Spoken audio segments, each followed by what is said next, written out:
আপনারা যারা নিজেদেরকে আহলুল হাদিস বা সালাফি বলে পরিচয় দেন, তাদের আবার আরেকটা সমস্যা, সেটি হচ্ছে আপনারা গণতন্ত্রের বিরুদ্ধে তথা গণতন্ত্রকে শিরক এবং হারাম মনে করেন। তখন পাল্টা যখন আবার কেউ প্রশ্ন করে যে আপনি গণতান্ত্রিক পদ্ধতিতে ক্ষমতায় যাবেন না, তো রাষ্ট্রে ইসলাম প্রতিষ্ঠা করবেন কিভাবে, তখন আহলে হাদিসদেরকে বানিয়ে দেওয়া হয় যে তারা হয়তো রাষ্ট্রে ইসলাম প্রতিষ্ঠার শত্রু। কিন্তু বিষয়টি কি তেমন? আসলে তেমন নয়। তাহলে কি আমাদের জানা দরকার আছে না নাই? আবার যখন আপনারা বলবেন যে আমি দাওয়াতি কাজের মাধ্যমে রাষ্ট্রে ইসলাম প্রতিষ্ঠা করতে চাই, তখনও এটি যুবক সমাজের মানুষের বিবেকে ব্রেনে ধরে না। কিভাবে দাওয়াতি কাজের মাধ্যমে রাষ্ট্রে ইসলাম প্রতিষ্ঠা হবে? তখন আমাদের দাবিটা শুধু দাবিই থেকে যায়। সেটির পক্ষে লজিক দাঁড় করানো এবং বাস্তবে সেটি নিয়ে কাজ করার মতো কোনো পরিবেশ আমি আমার বুদ্ধিতে, আমার চিন্তা চেতনায়, গবেষণায় দেখিনি। এটি আমাদের একটি দুর্বলতা। তো এই দুর্বলতা কাটিয়ে উঠে কিভাবে আপনি রাষ্ট্রে ইসলাম প্রতিষ্ঠা করবেন সালাফে সালেহিনের মানহাজ অনুযায়ী, তা আমাদের জানার দরকার আছে। তার পূর্বে আলোচনা করি সংক্ষিপ্ত, এই বিষয়ে আলোচনা করতে গিয়ে সংক্ষিপ্ত আলোচনা, রাষ্ট্রে ইসলাম বলতে কি বুঝায়। তাত্ত্বিক আলোচনা না করে একদম সহজ ভাষায় আপনাদেরকে বুঝতে হবে রাষ্ট্রে ইসলাম বলতে কি বুঝায়। ঈসা আলাইহিস সালাতু ওয়াস সালামের বর্ণনা দিতে গিয়ে রাসূলুল্লাহ সাল্লাল্লাহু আলাইহি ওয়াসাল্লাম বলেছেন যে ঈসা আলাইহিস সালাতু ওয়াস সালাম যখন পৃথিবীতে নেমে আসবে, তখন তিনি ইয়াকসিরুস সালিব, খ্রিস্টানদের যে ক্রুশ আছে সেটাকে ভেঙে দিবে, ওয়া ইয়াকতুলুল খিনজির, এবং শুকুরকে চিরতরে হারাম করবেন, শুকুরকে হত্যা করবেন, নির্মূল করে দিবেন পৃথিবী থেকে। তারপরে কি বলছেন? তিনি হবেন হাকামান মুকসিতা, ন্যায় পরায়ণ শাসক।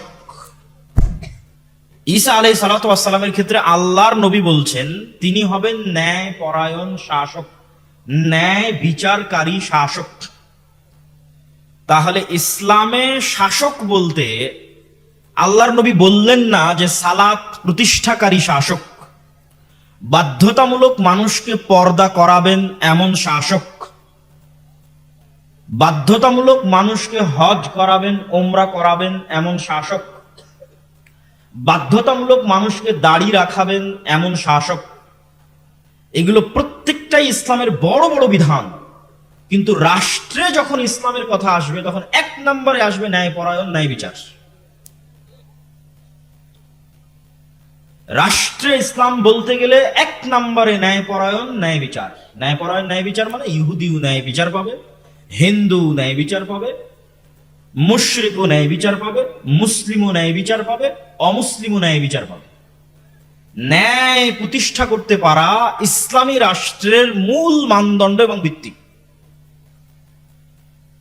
আর এখান থেকে আপনি বুঝে নেবেন যে আমাদের দ্বারা কেন রাষ্ট্রে ইসলাম প্রতিষ্ঠা সম্ভব নয়, কেন বাংলাদেশের মুসলমানদের দিয়ে রাষ্ট্রে ইসলাম প্রতিষ্ঠা সম্ভব নয়। তার এই একটা কারণই যথেষ্ট।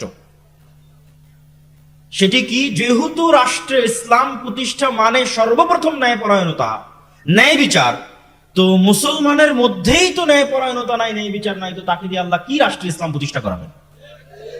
আল্লাহ করাবেন না। সালাত দিয়ে আমার মতো আপনার মতো মুসলমান জান্নাতে চলে যাবে, তাওহীদ দিয়ে আমার মতো আপনার মতো মুসলমান জান্নাতে চলে যাবে। কিন্তু রাষ্ট্রের মালিক হবে যদি ন্যায়পরায়ণতা না থাকে, আর সে রাষ্ট্রের মালিক হয়ে যাবে সালাত দিয়ে, রাষ্ট্রের মালিক হয়ে যাবে তাওহীদ দিয়ে, অসম্ভব। তাহলে সালাত এবং তাওহীদ অবশ্যই ইসলামের গুরুত্বপূর্ণ অঙ্গ। কিন্তু এমনও হাজারো মানুষ আছে যারা সালাত আদায় করার পরও মুনাফিক, তাওহীদে বাহ্যিক ঈমান আনয়নের পরও মুনাফিক। এমনও লাখো মুসলমান আছে যারা হজ এবং উমরা করার পরও মুনাফিক। আমি বলিনি, আল্লাহর নবী বলেছেন সালাসুম মান কুন্না ফীহ, তিনটে বৈশিষ্ট্য অথবা চারটে বৈশিষ্ট্য যার মধ্যে পাওয়া যাবে, সে মুনাফিকান খালেসা, নিষ্কলুষ নির্ভেজাল মুনাফিক। যদিও সালাত আদায় করে, যদিও সিয়াম পালন করে, তবুও মুনাফিক, খালেস নির্ভেজাল মুনাফিক। ইদা হাদ্দাসা কাযাবা, যখন কথা বলে মিথ্যা বলে, ওয়াইদা ওয়াদা আখলাফা, যখন ওয়াদা করে ভঙ্গ করে, ওয়াইদা তুমিনা খানা, যখন দায়িত্ব দেওয়া হয় দায়িত্বের সাথে আমানত রাখা হয়, আমানতের খেয়ানত করে। তাহলে সে সালাত আদায় করলেও মুনাফিক, সিয়াম পালন করলেও মুনাফিক, হজ করলেও মুনাফিক, ওমরা করলেও মুনাফিক। তাহলে সে সালাত আদায় করে কথা বললো মিথ্যা, আমানতের খেয়ানত করলো। তো আমানতের খেয়ানত করে মানুষের কাছে মাপ চেয়ে আল্লাহ যদি মাফ করে দেয় জান্নাতে চলেও যেতে পারে। কিন্তু এই আমানতের খেয়ানতকারী এই নামাজিকে আল্লাহ কখনো রাষ্ট্র ক্ষমতা দিবে না। কেননা ও কি প্রতিষ্ঠা করতে পারবে না? কথা বলেন না কেন? কি প্রতিষ্ঠা করতে পারবে না? ন্যায় বিচার প্রতিষ্ঠা করতে পারবে না। ফলত প্রথম চান্সেই রাষ্ট্র ক্ষমতার মালিক হওয়ার অযোগ্য বলে বিবেচিত হয়েছে কার নিকটে? আল্লাহ নিকটে। তাহলে আমরা মুসলমানেরা রাষ্ট্র ক্ষমতায় যেতে পারছি না কেন? আমাদের মধ্যে রাষ্ট্র ক্ষমতার মালিক হওয়ার ন্যূনতম বৈশিষ্ট্যটুকু নাই। ন্যূনতম বৈশিষ্ট্য যে নাই তা মাপবেন কি দিয়ে? আপনি আপনার বাবা মারা যাওয়ার পর আপনি আপনার বোনকে পিতার সম্পত্তিতে ন্যায় পরায়ণতার সাথে বন্টন করেননি, হয় ভাগই দেননি, যদি ভাগ দিয়েছেন তবুও ন্যায় বিচার করেননি। মানে কুমিল্লা শহরের যেটা দামি জমি সেটা আপনি নিয়েছেন, আর কুমিল্লার যেটা সবচেয়ে কম দামি পানিতে ডুবে থাকা জমি সেটা আপনার বোনকে দিয়েছেন। এটা কি ন্যায় বিচার হয়েছে? আপনি কি তাহলে ন্যায় পরায়ণ? আপনি বোনের কাছে মাপ চেয়ে জান্নাতে যেতে পারবেন, কিন্তু আল্লাহ আপনাকে রাষ্ট্র ক্ষমতা দিবেন? আল্লাহ আপনাকে রাষ্ট্র ক্ষমতা দিবে না। কেননা রাষ্ট্র ক্ষমতার যোগ্য হওয়ার প্রথম শর্তে মাইনাস হয়ে গেছে। তো আজ মুসলমানেরা গোলাম কেন? আজ মুসলমানেরা গোলাম এই জন্য, মুসলমানদের মধ্যে ন্যূনতম আত্মমর্যাদাবোধ, অভ্যন্তরীণ সেলফ রেসপেক্ট নাই। কেননা যে মিথ্যা বলে তার আত্মসম্মান থাকতে পারে না, যে ওয়াদা দিয়ে ভঙ্গ করে তার আত্মসম্মান থাকতে পারে না, যে দায়িত্বে খেয়ানত করে, আমানতের খেয়ানত করে তার আত্মসম্মান থাকতে পারে না। এটা আপনার দায়িত্ব ছিল, পিতার পরে আপনি দায়িত্বশীল, এটা আপনার দায়িত্ব। এমনকি আমরা যদি নিজেদের প্রশ্ন করি যে আমরা আমাদের স্ত্রীদের প্রতি ন্যায়পরায়ণ কিনা, শতজন ফেল করবে যে তারা তাদের স্ত্রীদের প্রতি ন্যায়পরায়ণ নয়। আর রাসূলুল্লাহ সাল্লাল্লাহু আলাইহি ওয়াসাল্লাম সম্পর্কে তার স্ত্রীদেরকে জিজ্ঞেস করা হোক তিনি ন্যায় বিচারক ছিলেন কিনা তার স্ত্রীদের মধ্যে। আমরা তো আমাদের স্ত্রীর হক পর্যন্ত ন্যায় বিচারের সাথে দিতে পারিনি, কিভাবে রাষ্ট্রের মালিক হব? পরিবারের দায়িত্ব পেয়ে ন্যায় বিচার করতে পারেনি, রাষ্ট্রের দায়িত্ব নিয়ে কেমনি ন্যায় বিচার করব? আর একই অবস্থা যে সারা পৃথিবীর মুসলমানদের, তার সবচেয়ে বড় উদাহরণ কি? গত 16 বছর এমন কোন ওসি, ডিসি, এসপি, মন্ত্রী, সাব রেজিস্ট্রার, এসিল্যান্ড ছিল না যে ওসি, ডিসি, এসপি, মন্ত্রী, এসিল্যান্ড, সাব রেজিস্ট্রার হাজি নয়, ওমরাকারী নয়, নামাজি নয়। তাহাজ্জুদ গুজার খুনি এমপি ছিল না? ছিল।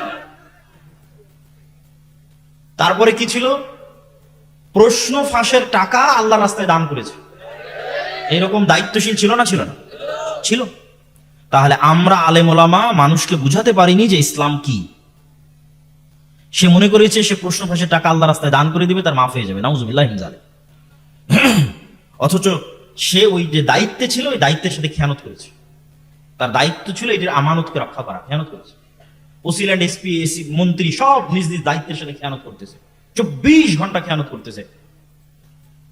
তাহলে তারা প্রশ্ন হবে, তাহলে তারা কেন সালাত আদায় করে, কেন তাহাজ্জুদের সালাত আদায় করে, কেন আল্লাহর রাস্তায় দান করে? তারা এই প্রত্যেক সালাত দিয়ে, প্রত্যেকটা আল্লাহর রাস্তায় দান দিয়ে তাদের মুনাফিকিকে ঢাকতে চায়। তারা মুনাফিক, খাঁটি মুনাফিক। কিন্তু মুনাফিকিকে ঢাকবে কি দিয়ে? মুনাফিকি ঢাকতে হজ করতে গেছে। কেন? ও তো মিথ্যুক, ও তো মানুষের সম্পদ অন্যায়ভাবে মেরে খায়, ও তো মিথ্যা কথা বলে, ও তো নিজ দায়িত্বের সাথে 24 ঘন্টা খেয়ানত করে। একজন ওসি ল্যান্ড, একজন ওসি, ডিসি, এসপি, মন্ত্রী, মিনিস্টার 24 ঘন্টা তার দায়িত্বের সাথে খেয়ানত করতেছে। তাহলে নামাজ পড়ে কেন? ও নামাজ পড়ে ও যে মুনাফিক, এই মুনাফিকি ঢাকতে, আমল দিয়ে মুনাফিকি ঢাকতে চায়। সম্মানিত উপস্থিতি, এই সমস্ত মুনাফিক মুসলিমদের আল্লাহ সুবহানাহু ওয়া তাআলা কখনো দেশ, জাতি, রাষ্ট্রের দায়িত্ব দিবেন না। শুধু কি স্বাভাবিক সাধারণ মুসলমান, আলেম ওলামাদের মধ্যেও সবচেয়ে বড় কমতি আছে, আমাদের মধ্যেও সবচেয়ে বড় কমতি আছে ন্যায়পরায়ণতায়। যত মতভেদ তৈরি হয়েছে, দল তৈরি হয়েছে, ভাঙ্গন তৈরি হয়েছে, এই সমস্ত দল, উপদল এবং ভাঙ্গনে মাসলা মাসাইলের চাইতে বড় কারণ ন্যায়পরায়ণতা। হয় আমির জালেম, না হয় মামুর জালেম। আপনি আমার থেকে লিখে নেন, স্বাক্ষর করে দিলাম, এখানে কোনো মাসলা মাসাইল নাই, কোনো আকীদা নাই, কোনো আদর্শ নাই, একজন জালেম আর একজন মাজলুম। যে নেতা, সে ন্যায়পরায়ণতার সাথে নেতৃত্ব দিতে পারেনি, সে অকেই পদ দিয়েছে যে চামচামি করেছে। ইসলামী দলের নেতা তাকে পদ দিয়েছে যে কর্মী চামচামি করেছে, আর যে ন্যায় নিষ্ঠার সাথে কাজ করেছে তাকে বের করে দিয়েছে। তাকে কিভাবে বাইসাইড করা লাগবে তার সকল বুদ্ধি উপায় জানা আছে। এভাবেই চলতেছে ইসলামী দল, এভাবেই চলতেছে ইসলামী মাদ্রাসা, এভাবেই চলতেছে ইসলামী মসজিদ। সব জায়গায় বাহ্যিকভাবে ইসলাম উপস্থিত আছে, কিন্তু অভ্যন্তরীণ ভাবে সব জায়গায় মুনাফিকি ছড়িয়ে আছে। তাহলে তাদেরকে আল্লাহ দায়িত্ব দিবে? তাদেরকে আল্লাহ সুবহানাহু ওয়া তাআলা দায়িত্ব দিবেন না। এই জন্য আল্লাহ সুবহানাহু ওয়া তাআলা পৃথিবীতে কোন নবী রাসূলই পাঠাননি যে নবী রাসূল সত্যবাদী নন, ন্যায়পরায়ণ নন। এটা হচ্ছে নবী রাসূলদের জন্মগত বৈশিষ্ট্য, অন্য বৈশিষ্ট্য নয়, জন্মগত। নবী রাসূলের জন্মই হয়েছে সত্যবাদিতার উপর, জন্মই হয়েছে ন্যায়পরায়ণতার উপর। তারপরে আস্তে আস্তে আল্লাহ তাদের উপর বিধিবিধান দিয়েছেন, সেগুলো তারা পালন করেছেন, কিন্তু জন্ম হয়েছে ন্যায়পরায়ণতার উপর, সত্যবাদিতার উপর।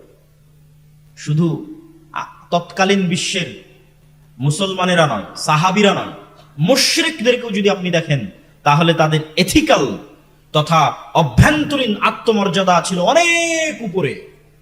আবু সুফিয়ান রাদিয়াল্লাহু তাআলা আনহু যখন আল্লাহর নবীর শত্রু, সকল যুদ্ধে তার মুখোমুখি, তখনও তিনি বাদশাহ হিরাক্লিয়াসের দরবারে কাফের অবস্থায় আল্লাহর নবীর নামে একটা মিথ্যা কথা বলেননি। তিনি কাফের, মুশরিক, কিন্তু অভ্যন্তরীণ ভাবে তার আত্মমর্যাদা আছে। এই আত্মমর্যাদার কারণে লাইভ নাই, রেকর্ড নাই, কিচ্ছু নাই, কেউ রেকর্ড করে রাখবে না আবু সুফিয়ানের কথা, কেউ আবু সুফিয়ানের কথা লাইভ প্রচার করবে না। তারপর আবু সুফিয়ান মিথ্যা বলেনি। কার বিষয়ে মিথ্যা বলেনি? তার চিরন্তন শত্রুর বিষয়ে মিথ্যা বলেনি। এটা ছিল আবু সুফিয়ানের ন্যায়পরায়ণতা।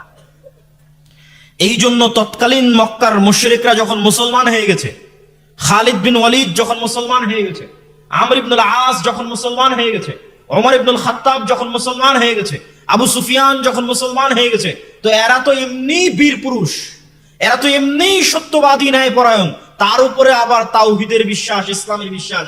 তো পৃথিবীতে এদেরকে থামাতে পারে এরকম কোন শক্তি আছে? এরকম কোন শক্তি নাই। মুহাম্মদ সাল্লাল্লাহু আলাইহি ওয়াসাল্লাম সালাত আদায় করেছে, ওমর ইবনুল খাত্তাব সালাত আদায় করেছে, আবু বকর রাদিয়াল্লাহু তাআলা আনহু সালাত আদায় করেছে, যখন তারা অভ্যন্তরীণ ভাবে শতভাগ ফ্রেশ। অভ্যন্তরীণ ভাবে ওমর ইবনুল খাত্তাব যখন শতভাগ ন্যায়পরায়ণ, শতভাগ আত্মমর্যাদা সম্পন্ন, শতভাগ ন্যায় বিচারক, তখন ওমর সালাত আদায় করছে, তখন ওমর সিয়াম পালন করছে, তখন ওমর হজ করছে, তখন ওমর উমরা করছে। এই সালাতের যে পাওয়ার, এইরকম সত্যবাদী ন্যায়পরায়ণ শাসক ওমরের সালাতের যে পাওয়ার, এটা আপনি কল্পনা করতে পারবেন না। এই জন্য হাজার হাজার কিলোমিটার দূর থেকে ওমরের হাইওয়াতে মানুষ ভয় পাবে। কিন্তু আমি আপনি তো সালাতে দাঁড়াচ্ছি শতভাগ কলুষিত হৃদয় নিয়ে। কেন কলুষিত হৃদয়? 24 ঘন্টা মিথ্যার মধ্যে, 24 ঘন্টা মানুষের সাথে অন্যায়ের মধ্যে, 24 ঘন্টা গীবতের মধ্যে, 24 ঘন্টা অপবাদের মধ্যে, 24 ঘন্টা নিজ নিজ দায়িত্বের খেয়ানতের মধ্যে। এই সালাতের কি দাম, এই সিয়ামের কি দাম, এই উমরা এই হজের কি দাম? এই উমরা, এই সিয়াম, এই হজ আপনাকে গোলামি থেকে মুক্তি দিবে না। প্রশ্ন আসতে পারে যে কেন বাংলাদেশের, পাক ভারতের মুসলমানদের এই অবস্থা?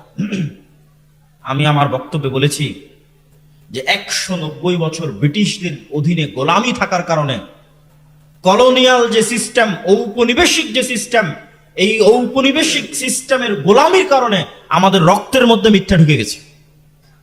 কই পাঠানেরা তো মিথ্যা বলা জানে না।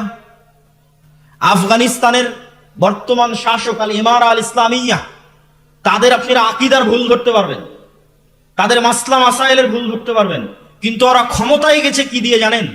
ন্যায় পরায়ণতা দিয়ে ক্ষমতায় গেছে। মানে গোটা আফগানিস্তানের মানুষ বিশ্বাস করে যে কেউ যদি ন্যায় বিচার করতে পারে তাহলে এরা ন্যায় বিচার করতে পারবে, কেউ যদি টাকা না মারে তাহলে এরা তারা যারা টাকা মারবে না, কেউ যদি দুর্নীতি না করে তাহলে এরা তারা যারা দুর্নীতি করবে না। তো তারা কোনোদিন ব্রিটিশ বলেন, আমেরিকা বলেন, রাশিয়া বলেন কারো গোলামি করেনি। তো যখন কারো গোলামি করেনি তখন মিথ্যা বলা শিখেনি, যখন কারো গোলামি করেনি তখন মিথ্যা বলা শিখেনি। আত্মমর্যাদা ঠিক থেকেছে। ন্যায়পরায়ণতা দিয়ে শাসক হওয়া যায়, ন্যায়পরায়ণতা দিয়ে শাসক হতে হবে। সম্মানিত উপস্থিতি, রাসূলুল্লাহ সাল্লাল্লাহু আলাইহি ওয়াসাল্লাম বলেন, সাবআতুন ইউদিল্লুহুমুল্লাহ ইয়াওমা লা দিল্লা ইল্লা দিল্লুহু। 7 শ্রেণীর মানুষকে আল্লাহ সুবহানাহু ওয়া তাআলা কিয়ামতের মাঠে বিশেষ ছায়া দিবেন। তার 1 নাম্বার ইমামুন আদিল, ন্যায়পরায়ণ, দায়িত্বশীল। ইবনুল কাইয়িম রাহিমাহুল্লাহ লিখছেন এই হাদিসের ব্যাখ্যায় যে একজন মানুষ সারা রাত ইবাদত করলো, আর একজন মানুষ সারা দিন সিয়াম পালন করলো, এই মানুষ আর আরেকজন মানুষ দুইজন মানুষের মধ্যে ন্যায়ের সাথে মীমাংসা করে দিল, এর নেকি বেশি। দুইজন মানুষের মধ্যে মীমাংসা করে দিল কিসের সাথে? ন্যায়ের সাথে। তো ন্যায় পরায়ণ দায়িত্বশীল আল্লাহর সুবহানাহু ওয়া তাআলার বিশেষ ছায়া 1 নম্বরে, আল্লাহর নবীর হাদিসে 1 নম্বরে ন্যায় পরায়ণ দায়িত্বশীল। সম্মানিত উপস্থিতি, আমরা আলোচনা করছিলাম ইসলামের সামগ্রিক বিজয় কিভাবে সম্ভব, সেটি বুঝাতে গিয়ে বলছিলাম রাষ্ট্রে ইসলাম মানে কি। আজকের পাশ্চাত্য বিশ্ব আমাদের শিখায় রাষ্ট্রে ইসলাম মানে হাত কেটে নেবে, রাষ্ট্রে ইসলাম মানে রজম করবে, রাষ্ট্রে ইসলাম মানে সবাইকে ঘরবন্দি করে পর্দা করতে বাধ্য করবে, রাষ্ট্রে ইসলাম মানে মেয়েদেরকে কাউকে পড়তে দিবে না। কিন্তু কেউ এটা বলে না যে রাষ্ট্রে ইসলাম মানে প্রত্যেক নাগরিকের ন্যায় বিচার এবং ন্যায় পরায়ণতা। এটা তো বলে না ভাই। ন্যায় পরায়ণতা, ন্যায় বিচার প্রতিষ্ঠা হলে কি হবে? যে হাদিস দিয়ে শুরু করেছিলাম ওই হাদিসের পরের অংশ বলা আছে। রাসূলুল্লাহ সাল্লাল্লাহু আলাইহি ওয়াসাল্লাম বলছেন, টাকার পরিমাণ এত বেশি হয়ে যাবে যে নেওয়ার মতো কোনো মানুষ থাকবে না। ঈসা আলাইহিস সালামের কথা বলা হচ্ছে। ঈসা আলাইহিস সালাম যখন হাকামান মুকসিতা, ন্যায় বিচার প্রতিষ্ঠা করবেন পৃথিবীতে, তখন টাকার পরিমাণ এত বেশি হয়ে যাবে যে কেউ নেওয়ার মতো লোক থাকবে না। তাহলে টাকা বেশি হওয়ার সাথে ন্যায় বিচারের সম্পর্ক কি? আপনাকে বুঝাই। যারা গণতন্ত্রের নামে ইসলাম প্রতিষ্ঠা করতে চায় তাদেরকে অংশটা খুব ভালোভাবে শুনতে হবে যে ন্যায় বিচারের সাথে টাকার সম্পর্ক কি। আজ যখন আমরা আমেরিকা যাই, ইংল্যান্ড যাই, দেখি কি সাজানো গুছানো সুচারু রূপের দেশ, কি উন্নত সিস্টেম, টেকনোলজি, ইউনিভার্সিটি। তখন এই সমস্ত পথভ্রষ্ট, ব্রেন ওয়াশড তরুণ যুবকদের মনে হয় না, আমরা আসলে অনুন্নত আছি, গরিব আছি, মিসকিন আছি ইসলামের কারণে। এরা তো ইসলাম ছেড়ে দিয়ে ধনী হয়ে গেছে। বলেন নাউজুবিল্লাহ। বক্তব্য কিভাবে মিলাবো একটু মনোযোগ দিয়ে শুনবেন। যখন প্রথম একজন মুসলিম যুবক আমেরিকায় যাবে, ইংল্যান্ডে যাবে, বলবে এরা তো অনেক উন্নত, এখানে তো কোনো মিথ্যা নাই, এখানে তো কোনো সবকিছু সুন্দর সিস্টেমে চলছে, আমাদের দেশের এই এই এই কথাও ঠিক। কিন্তু কারণ কি বের করলো? কারণ বের করলো আসলে আমরা বেশি ইসলাম নিয়ে কড়াকড়ি করতে চাই, বেশি ইসলাম মানতে চাই, এই জন্য আসলে আমাদের দেশে এভাবে হবে না, আমাদেরকে মডারেট হতে হবে। আমরা যদি এখন আমেরিকা এবং ইউরোপের মতো মডারেট হই তাহলে আমরা উন্নত হব। আমি আপনাকে বলি, অঙ্কের হিসাব শুরু থেকে শুরু করেন। আমেরিকা এবং ইউরোপে কোটি কোটি টাকা, আর আমার বাংলাদেশে মানুষ খাবার পাচ্ছে না কেন? ভাই 190 বছর যাবত এখান থেকে চুরি করে নিয়ে গেছে, এই জন্য। বুঝেননি মনে হয়? শুধু এখান থেকে নয়, সারা পৃথিবী থেকে চুরি করে নিয়ে গেছে। আল্লাহ নবী কি বললেন? ন্যায় বিচার প্রতিষ্ঠা হলে টাকার অভাব হবে না। তো আমি গরিব কেন? পৃথিবীতে অন্যায় হচ্ছে এই জন্য আমি গরিব। আমার টাকা আর একজন মেরে নিয়েছে এই জন্য গরিব। ব্রিটিশরা যখন পাক ভারতে প্রবেশ করে তখন সারা পৃথিবীর জিডিপির 30% ছিল, সারা পৃথিবীর জিডিপির 30% ছিল বাদশাহ আলমগীরের ভারত। আর ব্রিটিশরা যখন 1947 ভারত ত্যাগ করে তখন সারা পৃথিবীর জিডিপির 3% ছিল ভারত। তাহলে যে 27% অধপতন, এই 27% অধপতন এখান থেকে চুরি হয়ে গেছে। ওই অন্যায়ের কারণে আমি আপনি গরিব। আমার আপনার কাছে ইসলাম আছে এই জন্য গরিব, এটা মিথ্যা কথা। আমরা মাজলুম এই কারণে গরিব। সুদ, জুলম। এই যে গত 16 বছর কত হাজার কোটি টাকা যেন পাচার হয়েছে, সম্ভবত 80,000 কোটি টাকা পাচার হয়েছে। এই 80,000 কোটি টাকা কি আমার আপনার নয়? আমার আপনার। তাহলে ওই 80,000 কোটি টাকা পাচার হওয়ার কারণে তো আমি আপনি গরিব। এরকম প্রত্যেক সেক্টরে যে ন্যূন থেকে ন্যূনতম দুর্নীতি হচ্ছে, প্রত্যেকটা দুর্নীতির কারণে আমি আপনি গরিব হচ্ছি। যেখানে ঘুষের লেনদেন হচ্ছে 500 টাকা, ওই 500 টাকার কারণে সারা বাংলাদেশের মানুষ 500 টাকার গরিব হচ্ছে। যেখানে সুদের লেনদেন হচ্ছে কোটি টাকা, ওই কোটি টাকার কারণে সারা বাংলাদেশের মানুষ ওই কোটি টাকার গরিব হচ্ছে। যখন এই লেনদেনটা হবে শতভাগ ন্যায় বিচারের সাথে, সারা পৃথিবীতে, সারা দেশে শতভাগ ইনসাফের সাথে, তখন কেউ গরিব থাকবে? থাকবে না। তাহলে গরিব থাকার কারণ আর আমেরিকা আর ইউরোপের উন্নত হওয়ার কারণ ইসলাম না জুলম? জুলম, অন্যায়, অবিচার। সম্মানিত উপস্থিতি, তাহলে তারা আজ উন্নত, তাই তাদের দেখে, তাদের কপি করে মডারেট পদ্ধতিতে গণতন্ত্রের মাধ্যমে ইসলাম প্রতিষ্ঠা করতে হবে। এটা কি ঠিক? আপনাকে বলি, আপনি আরো পড়েন, আরো পড়েন, আরো পড়েন, পড়ার পর গিয়ে লাস্ট সারমর্ম দেখবেন, রাষ্ট্রে যেন ইসলাম প্রতিষ্ঠা হতে না পারে এই জন্যই গণতন্ত্র। আমি মনে হয় বুঝাতে পারলাম না। আমি যদি বুঝাতে না পারি এটা আমার ব্যর্থতা। রাষ্ট্রে যেন ইসলাম পরিপূর্ণভাবে, শতভাগ ইসলাম রাষ্ট্রে প্রতিষ্ঠা হতে না পারে এই জন্য গণতন্ত্র। রাষ্ট্রে ইসলাম প্রতিষ্ঠা করার জন্য গণতন্ত্র এটা না। আর আমরা রাষ্ট্রে ইসলাম চাই না এই জন্য গণতন্ত্র অস্বীকার করছি এটাও নয়। আমরা গণতন্ত্র অস্বীকার করছি কেন? রাষ্ট্রে যেন শতভাগ পূর্ণাঙ্গ ইসলাম প্রতিষ্ঠা না হয় তার জন্য তৈরি করা হয়েছে কাকে? গণতন্ত্রকে তৈরি করা হয়েছে, সমাজতন্ত্রকে তৈরি করা হয়েছে, ধর্মনিরপেক্ষ মতবাদকে তৈরি করা হয়েছে। এই প্রত্যেকটা মতবাদকে পৃথিবীতে প্রতিষ্ঠা করা হয়েছে যেন রাষ্ট্রে ইসলাম প্রতিষ্ঠিত না হয়। আর এই প্রত্যেকটা মতবাদের মধ্যে দিয়ে যখন আপনি রাষ্ট্রে ইসলাম প্রতিষ্ঠা করতে যাবেন, গত 100 বছরে হয়নি, এই বক্তব্য যদি থাকে তো আগামী 500 বছর পর্যন্ত পরবর্তী প্রজন্ম দেখবে গণতন্ত্র দিয়ে, সমাজতন্ত্র দিয়ে, ধর্মনিরপেক্ষ মতবাদ দিয়ে শতভাগ ইসলাম, পূর্ণাঙ্গ ইসলাম রাষ্ট্রে প্রতিষ্ঠা করা অসম্ভব, সম্ভব নয়, কখনোই হবে না, কোনো দিন হবে না, কোনো কালে হবে না। হলে কি হবে? অপূর্ণাঙ্গ ইসলাম প্রতিষ্ঠা হবে, কম্প্রোমাইজড ইসলাম প্রতিষ্ঠা হবে। যে ইসলাম আমি এবং আপনি কম্প্রোমাইজ করেছি, চলো এটা ছাড় দিলাম, চলো এটা ছাড় দিলাম, ঠিক আছে চলো শহীদ মিনারে ফুল দিয়ে আসি, সেই ইসলাম প্রতিষ্ঠা হবে। ঠিক আছে চলো জাতীয় স্মৃতিসৌধে ফুল দিয়ে আসি, সেই ইসলাম প্রতিষ্ঠা হবে। সেই ইসলাম বিকৃত ইসলাম। আপনি গণতন্ত্র দিয়ে, সমাজতন্ত্র দিয়ে, ধর্মনিরপেক্ষ মতবাদ দিয়ে পূর্ণাঙ্গ ইসলাম রাষ্ট্র প্রতিষ্ঠা করতে পারবেন না। তাহলে প্রতিষ্ঠা হবে কি দিয়ে? তার 1 নম্বরে বলেছি আমাদের ব্যক্তিগত, সামাজিক, পারিবারিক জীবনে একটা সংশোধন লাগবে, তার নাম ন্যায়পরায়ণতা। 2 নম্বর দাওয়াতি কাজ। কেন দাওয়াতি কাজের কথা আমরা বারবার বলি? এখন যদি আল্লাহ নবী পাঠায়, সেই নবীর কাজ কি হবে বলেন? কেন বললাম এই কথা আপনাকে আমি প্রশ্ন করি। মুসা আলাইহিস সালাতু ওয়াস সালাম যখন ফেরাউনের কাছে গেলেন, এত বড় মুজিজার লাঠিতে ডাইরেক্ট ফেরাউনকে হত্যা করে দিলেই তো হয়। আল্লাহ মুসা আলাইহিস সালামকে বললেই তো পারে তোমাকে লাঠি দিলাম, যাও ফেরাউনকে হত্যা করো, রাষ্ট্র ক্ষমতা দখল করো, ইসলাম প্রতিষ্ঠা করো। তা না করে এত বড় কাফের শাসকের কাছেও মুসা আলাইহিস সালামের এত ক্ষমতা থাকার পর বলা হচ্ছে দাওয়াত দাও। তাও কত দিন দাওয়াত দিল, কত বছর দাওয়াত দিল। আল্লাহ সুবহানাহু ওয়া তাআলা হুমজিক্যালি ডাইরেক্ট কোনো কিছু প্রতিষ্ঠা করতে চান না। আল্লাহ সুবহানাহু ওয়া তাআলা স্লোলি, লাতিফ, ধীর স্থির ভাবে ওই পরীক্ষার মধ্যে দিয়ে, ওই সমস্ত কষ্টের মধ্যে দিয়ে, ওই সমস্ত দুঃখ, জুলম, অত্যাচারের মধ্যে দিয়ে ইসলাম প্রতিষ্ঠা। যেই জুলম, যেই অত্যাচার, যেই দুঃখ, যেই কষ্ট মুসা আলাইহিস সালাম ভোগ করেছে, যেই দুঃখ, যেই অত্যাচার, যেই কষ্ট ইব্রাহিম আলাইহিস সালাম ভোগ করেছে, যেই দুঃখ, যেই অত্যাচার, যেই কষ্ট নূহ আলাইহিস সালাম ভোগ করেছে, যেই দুঃখ, যেই কষ্ট, যেই অত্যাচার মুহাম্মদ সাল্লাল্লাহু আলাইহি ওয়াসাল্লাম ভোগ করেছে।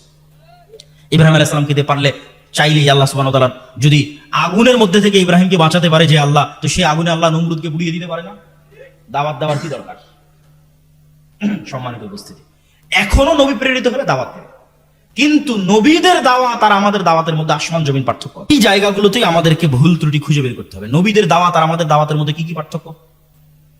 নবীরা সব সময় ক্ষমতার কেন্দ্রবিন্দুতে আঘাত করেছে, দাওয়াত দিয়েছে ক্ষমতার কেন্দ্রবিন্দুতে। আল্লাহর নবীও যখন দাওয়াত দেওয়া শুরু করেছে, মক্কার কুরাইশদের টপ লেভেলের সরদারেরা উপস্থিত হয়েছে, সেখানে দাওয়াতের ঘোষণা হয়েছে। মুসা আলাইহিস সালাতু ওয়াস সালাম একদম ডাইরেক্ট, আল্লাহ বলেছে ডাইরেক্ট ফেরাউনের কাছে, কোথাও না, এদিক ওদিক থামার দরকার নেই, সোজা ফেরাউনের কাছে। ইব্রাহিম আলাইহিস সালাতু ওয়াস সালাম সোজা রাষ্ট্র ক্ষমতার কেন্দ্রবিন্দুতে। আর আমরা আলেম ওলামা রাষ্ট্রের কাছে গেছি নিজের স্বার্থ হাসিল করতে, দাওয়াত দিতে নয়। গত 16 বছর কি হানাফি কি আহলে হাদিস সকল আলেম ওলামা, এমপি, মন্ত্রী, মিনিস্টার, ওসি, ডিসি, এসপির কাছে গেছে নিজের স্বার্থ হাসিল করতে। ভাই আমার এই কাজটা করা লাগবে, একটু করে দিন। ভাই আমার এত বড় সংগঠন আছে, এত বড় দল আছে, আমার এটা করার দরকার, একটু করে দিন। রাষ্ট্রের কেন্দ্রবিন্দুতে নির্ভেজাল ইসলাম নিয়ে, নিষ্কলুষ ইসলাম নিয়ে, নিঃস্বার্থ ইসলাম নিয়ে আঘাত করবে, এরকম মায়ের সন্তানের জন্মই হয়নি। নিঃস্বার্থভাবে আঘাত করবে রাষ্ট্রের কেন্দ্র, কোনো স্বার্থ নাই, আমার এই কাজটা করে দিতে হবে ভাই, এটা একটু দেখে নেগলেন না, ডাইরেক্ট আপনি যেটা করছেন সেটা ভুল করছেন, অন্যায় করছেন, ফিরে আসতে হবে। আপনি মুসলিম, আপনাকে সংশোধন হতে হবে। এরকম নিঃস্বার্থ দাওয়াত কেউ নিয়ে যায়।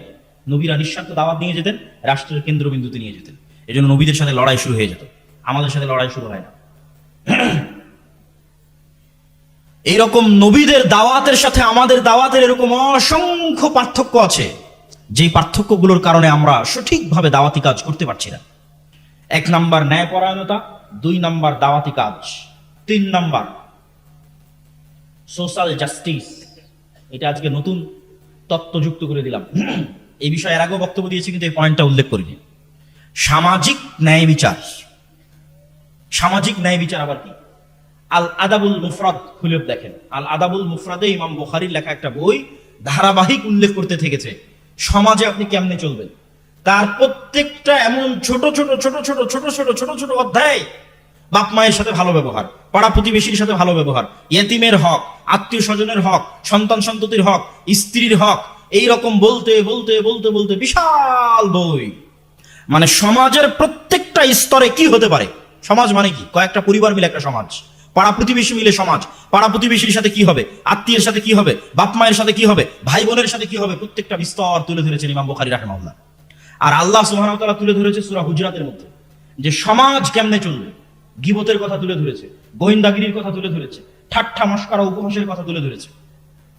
সোশ্যাল জাস্টিস মানে সামাজিক ন্যায় বিচার।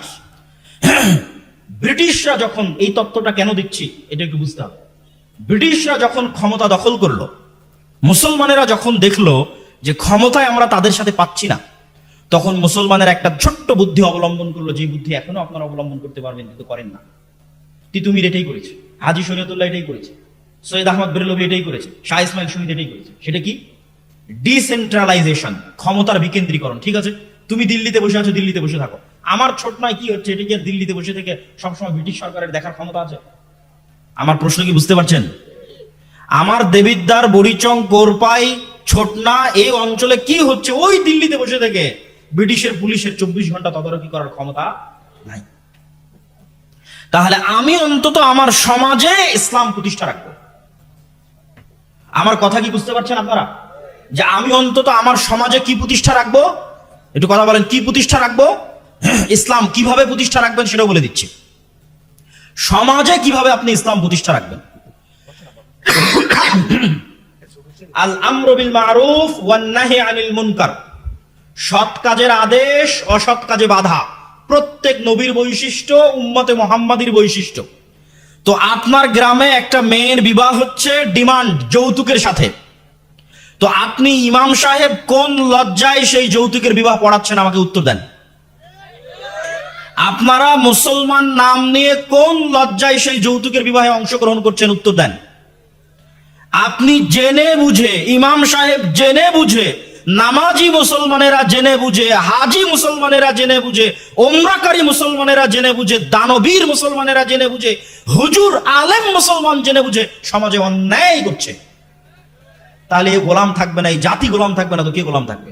ওই অন্যায়ের প্রতিবাদ করেন, এটা অন্যায় হচ্ছে প্রতিবাদ করেন। আল আমরু বিল মারুফ ওয়ান নাহি আনিল মুনকার, সৎ কাজের আদেশ, অসৎ কাজে বাধা। আপনার সমাজে অন্যায় হতে দিয়েন না। বাংলাদেশের কোন একটা সমাজ যদি এরকম প্রতিষ্ঠিত হয়ে যায়, বাংলাদেশের কোন একটা দল যদি এরকম প্রতিষ্ঠিত হয়ে যায়, কোন একটা মাদ্রাসা যদি এরকম প্রতিষ্ঠিত হয়ে যায় যেখানে শতভাগ ন্যায় বিচার আছে, ওখান থেকে ইসলামের উত্থান হবে। ওখান থেকে কিসের উত্থান হবে? ইসলামের উত্থান হবে। সম্মানিত উপস্থিতি, সোশ্যাল জাস্টিস, সামাজিক ন্যায় বিচার। গত 16 বছর আওয়ামী লীগের সরকার, বা গত 16 বছর যে ফ্যাসিজমের সরকার ছিল, তারা গ্রাম পর্যন্ত, পাড়া পর্যন্ত দলীয়করণ করেছে, করেনি? তথা একদম গ্রাম পাড়ায় যদি কোনো সালিশ হয়, সেটা ওই দলের নেতার মাধ্যমে, ঘুষের মাধ্যমে সালিশ হতে হবে। কিন্তু যখন এই সরকার বিদায় নিয়েছে, তখন এই জায়গাগুলো শূন্য, গ্রাম পর্যায়ে পাওয়ার শূন্য, পাওয়ার খালি হয়ে গেছে। সেই পাওয়ারটা আপনারা মুসলমানেরা বসে বসে আর এক দলের হাতে দিয়ে দিচ্ছে। আমি যদি বুঝাতে না পারি, এটা আমার ব্যর্থতা। এখন সারা বাংলাদেশের গ্রাম পর্যায়ে ক্ষমতা শূন্য, কেননা গত 16 বছর যে ফ্যাসিজম ছিল, সেই ফ্যাসিজম বিদায় নিয়েছে। কিন্তু দুঃখজনক হলেও সত্য যে মুসলমানেরা বসে বসে অন্তত তাদের গ্রাম পর্যায়ের ক্ষমতা আর এক দলের হাতে তুলে দিচ্ছে। যেখানে যান সেখানেই শোনা যাচ্ছে, ভাই আগে তারা এসে চাঁদা নিত, এখন এরা চাঁদা নিচ্ছে। তাহলে তো সামাজিকভাবে অন্যায়, অবিচার আপনারা প্রতিষ্ঠা রেখেছেন। এখন কেন একটু বুক চেতিয়ে বলতে পারেন না, না আমার গ্রামে অন্যায় হবে না? এখন তো কেউ নাই, এখন তো আপনার গলা টিপে ধরবে এইরকম কোনো শক্তি নাই। তাহলে কেন আপনি আপনার গ্রাম পর্যায়ে, কেন মসজিদের ইমাম, কেন গ্রামের মাদ্রাসা অন্তত গ্রামের সালিশের দায়িত্বটা নিচ্ছে না? ভাই নেয়নি? ব্রিটিশ আমলে পঞ্চায়েত হয়নি, আলেম ওলামা মসজিদ মাদ্রাসার শিক্ষকেরা সালিশ করেনি, মসজিদের ইমাম সালিশ করেনি? করেছে। ব্রিটিশ আমলে ডিসেন্ট্রালাইজেশন এই কারণেই হয়েছে, বিকেন্দ্রীকরণ এই কারণেই হয়েছে। হাজী শরীয়তুল্লাহরা গ্রাম পর্যায়ে ইসলামী সালিশ প্রতিষ্ঠা করেছে, ইসলামী বিচার প্রতিষ্ঠা করেছে। এই যে ক্ষমতার শূন্যতা, এই ক্ষমতার শূন্যতাই হচ্ছে আপনাদের জন্য সুযোগ। আপনাদের গ্রাম পর্যায়ে সমাজ ব্যবস্থাকে শক্তিশালী করতে হবে, মসজিদ কেন্দ্রিক সমাজকে শক্তিশালী করতে হবে। মসজিদ কেন্দ্রিক সমাজ শক্তিশালী হবে, তার 1 নম্বর ভিত্তি কি? সমাজে অন্যায় হতে দেওয়া যাবে না। তার একটা অন্যায়ের উদাহরণ দিয়েছি, যৌতুক। এরকম আরো কত অন্যায় হয় সমাজে, গ্রামে। একদল যুবক যদি দাঁড়িয়ে যায়, এই পাওয়ার শূন্যতার অবস্থায় একদল 10টা যুবক যদি দাঁড়িয়ে যায়, আমার গ্রামে অন্যায় হতে দিব না। কিসের অমুক দল তুমুক দলের নেতা? সালিশ হবে ন্যায়ের সাথে, বিচার হবে ন্যায়ের সাথে। বিয়ে শাদী হবে ন্যায়ের সাথে। প্রতিষ্ঠা করেন, রাষ্ট্র ইসলাম প্রতিষ্ঠা হয়ে যাবে ইনশাআল্লাহ। আরো অনেক পয়েন্ট ছিল যা অন্যান্য বক্তব্যে আলোচনা করেছি। আজকে আপনাদের আমি ধৈর্যচ্যুতি চাচ্ছি না। আমার ছোট ভাই আব্দুর রহিম বিন আব্দুর রাজ্জাক আল আজহারি সে উপস্থিত হয়েছে। আমি চাই যে আপনারা বিশৃঙ্খলা সৃষ্টি না করে তার বক্তব্য পর্যন্ত শুনে অতঃপর বিদায় নেবেন। তার আগে জরুরি কয়েকটি গুরুত্বপূর্ণ কথা। আগামী 13 ও 14 ফেব্রুয়ারি আল জামিয়া সালাফিয়া রূপগঞ্জ নারায়ণগঞ্জে ভারত, পাকিস্তান, সৌদি আরব 3 দেশের আলেম ওলামা থাকবে। এক ব্যতিক্রম সালাফি কনফারেন্স অনুষ্ঠিত হচ্ছে। আপনাদেরকে উক্ত সালাফি কনফারেন্সে উপস্থিত হওয়ার উদাত্ত আহ্বান জানাচ্ছি। দ্বিতীয়ত, মাসিক আল ইতিসাম নিয়মিত পড়বে। সম্পাদকীয়তে যা বলছি তার বেশিরভাগই সম্পাদকীয়তে লেখা আছে। সম্ভবত গত মাসের আগের মাসের সম্পাদকীয় আছে ইসলামের সামগ্রিক বিজয় যেভাবে সম্ভব। মাসিক আল ইতিসাম নেবেন এবং নিয়মিত সম্পাদকীয় পড়ার চেষ্টা করবেন। এই মাসের সম্পাদকীয় আছে দামেস্ক বিজয়, মুসলিম উম্মাহ জেরুজালেম বিজয়ের দ্বার প্রান্তে। কেন দামেস্ক বিজয় জেরুজালেম বিজয়ের দ্বার প্রান্তে? দামেস্ক বিজয় ছাড়া কোনোদিন জেরুজালেম বিজয় হয়নি। খালিদ বিন ওয়ালিদ, আমর ইবনে আল আস তারাও যখন জেরুজালেম বিজয় করেছে দামেস্ক হয়ে যেতে হয়েছে। সালাহুদ্দিন আইয়ুবী যখন জেরুজালেম বিজয় করেছে দামেস্ক হয়ে যেতে হয়েছে। তো আজ দামেস্ক মুসলমানরা বিজয় করেছে, মানে এই দামেস্ক সেই দামেস্ক যার সম্পর্কে রাসূল সাল্লাল্লাহু আলাইহি ওয়াসাল্লাম হাদিসে বলেছে যে কিয়ামতের পূর্ব মুহূর্তে ভয়ঙ্কর যে যুদ্ধ হবে, সেই ভয়ঙ্কর যুদ্ধে মুসলমানদের হেডকোয়ার্টার হবে দামেস্ক। কোন ভয়ঙ্কর যুদ্ধ? যে ভয়ঙ্কর যুদ্ধে 12টা পতাকার নিচে না 80টি পতাকার নিচে ঐক্যবদ্ধ হবে খ্রিস্টানরা, যার প্রত্যেকটা পতাকার নিচে 12,000 করে সৈন্য থাকবে। এবং এত ভয়াবহ যুদ্ধ হবে যে একটা বংশে যদি 100 জন মানুষ থাকে তার 99 জনই মরে যাবে, একজন বেঁচে থাকবে। একটা পাখি যদি আকাশে 1 মাস উড়ে লাশ শেষ হবে না। এই ভয়ঙ্কর যুদ্ধ হবে। সম্মানিত উপস্থিতি, সেই দিন মুসলমানদের হেডকোয়ার্টার হবে দামেস্ক। দামেস্ক বিজয় হলে জেরুজালেম বিজয় হয়। তো এই বিষয়ে সম্পাদকীয় পাবেন এই মাসের মাসিক আল ইতিসাম। পাশাপাশি আদ-দাওয়া ইলাল্লাহ মসজিদ ভিত্তিক মক্তব। যদিও আমাদের সফরগুলো বেশিরভাগ উত্তরবঙ্গে হয়েছে, কেন আমরা উত্তরবঙ্গটা কভার করতে চেয়েছি আগে, রংপুর এবং রাজশাহী বিভাগ। এই জন্য আপনাদের এদিকে সেভাবে সফরেও আসতে পারিনি, আপনাদের মসজিদের মক্তবগুলো উদ্বোধনও করতে পারিনি। তারপরেও সরাসরি মক্তব প্রশিক্ষণে অংশগ্রহণ করার সুযোগ আছে। অফিসে কল দিয়ে আপনাদের মক্তবের শিক্ষককে পাঠিয়ে দিবেন ট্রেনিং এ, যাওয়া আসা থাকা খাওয়া সবই ফ্রি। তারা আসবে এবং আপনার সন্তানদেরকে দিন শিখাবে। আমাদের আরেকটি নতুন বিষয় যুক্ত হয়েছে, আল জামিয়া সালাফিয়ার অধিভুক্ত হওয়ার সুযোগ। আপনারা জানেন যে জামিয়া সালাফিয়া তার নিজস্ব একক প্রচেষ্টায় আল্লাহ সুবহানাহু ওয়া তাআলার দয়ায় মদিনা ইসলামী বিশ্ববিদ্যালয়ের সাথে মুআদালা করতে সক্ষম হয়েছে। বাংলাদেশের কোনো কিছুর সাথে কোনো রূপ লিয়াজু মেইনটেইন করা ছাড়াই আলহামদুলিল্লাহ। এই সম্মানটুকু আমরা আল্লাহর কাছে চেয়েছিলাম যে কারো কাছে যেন মাথা নত করতে না হয়। কারো কাছে মাথা নত করা ছাড়াই সরাসরি জামিয়া সালাফিয়া তার নিজ যোগাযোগে মুআদালা করবে, এটি যেন আল্লাহ তৌফিক দেয়, এটা আল্লাহর কাছে আমরা চেয়েছিলাম, আল্লাহ দিয়েছে আলহামদুলিল্লাহ। তারপর পরে আমরা ঘোষণা দিয়েছি সারা বাংলাদেশের যে সমস্ত প্রতিষ্ঠান গত 5-6 বছর যাবত আমাদের শাখা হওয়ার জন্য এসেছে ঘুরেছে, আমরা শাখা হওয়ার অনুমতি দেইনি, বলেছি এখন আমরা শাখা করি না। তাদেরকে আমরা সুযোগ দিচ্ছি আল জামিয়া সালাফের অধিভুক্ত হওয়ার। এবং ইতিমধ্যেই ঘোষণার 1 মাসের মধ্যেই 12টি মাদ্রাসা আল জামিয়া সালাফিয়ার অধিভুক্ত হয়েছে আলহামদুলিল্লাহ। আর এই 12টি মাদ্রাসার শিক্ষকদের ট্রেনিং এর ব্যবস্থা আমরা করেছি। এই জানুয়ারির প্রথম সপ্তাহে তাদের ট্রেনিং হচ্ছে জামিয়া সালাফিয়া ডাঙ্গিপাড়া পাওয়া রাজশাহীতে। জামিয়া সালাফিয়ার অধিভুক্ত হওয়ার ক্ষেত্রেও আমরা দাওয়া ইলাল্লাহ সেই পলিসি মেনটেন করার আমাদের ইচ্ছা আছে। কি সেই পলিসি? আমরা মাদ্রাসাগুলো থেকে কিছু চাই না, আমরা যেন আরো দিতে পারি। বলেন আল্লাহ যেন আমাদের সেই তৌফিক দান করে, আল্লাহুম্মা আমিন। বহু বোর্ড আছে তারা বরং মাদ্রাসা থেকে কিছু চার্জ করে।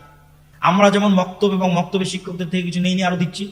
আমাদের ইচ্ছা বাংলাদেশে যত মাদ্রাসা আছে পবিত্র কোরআন ও সহিহ হাদিসের আলোকে চলছে, এই সমস্ত মাদ্রাসাগুলো থেকে কিছু নেওয়া তো দূরের কথা, আমরা যেন কিছু সহযোগিতা করতে পারি। জ্ঞান দিয়ে সহযোগিতা করতে পারি, ট্রেনিং দিয়ে সহযোগিতা করতে পারি, বই পুস্তক দিয়ে সহযোগিতা করতে পারি, সম্ভব হলে যেন অর্থনৈতিক সহযোগিতা করতে পারি। আল্লাহ সুবহানাহু ওয়া তাআলা যেন আমাদের সেই তৌফিক দান করে, আল্লাহুম্মা আমিন। সম্মানিত উপস্থিতি, বক্তব্যগুলো বুঝার চেষ্টা করবেন, বিশেষ করে তরুণ ছাত্র যুবক সমাজ, এবং বক্তব্যের উপর আমল করার চেষ্টা করেন। কিভাবে ইসলাম রাষ্ট্রের প্রতিষ্ঠা হবে তার আরো বিস্তর আলোচনা আমার আছে, আর একদিন সময় হলে আরো বিস্তর আলোচনা করবো ইনশাআল্লাহ। আজকে যে কয়েকটি পয়েন্ট আলোচনা করেছি এগুলোই যদি আপনারা বাস্তবায়ন করার চেষ্টা করেন, আশা করি এতে আল্লাহ সুবহানাহু ওয়া তাআলা সফলতা দিবে। আল্লাহুম্মা আমিন। ওয়া আখিরু দাওয়ানা আলহামদুলিল্লাহি রাব্বিল আলামিন। আসসালামু আলাইকুম ওয়া রাহমাতুল্লাহি ওয়া বারাকাতুহু।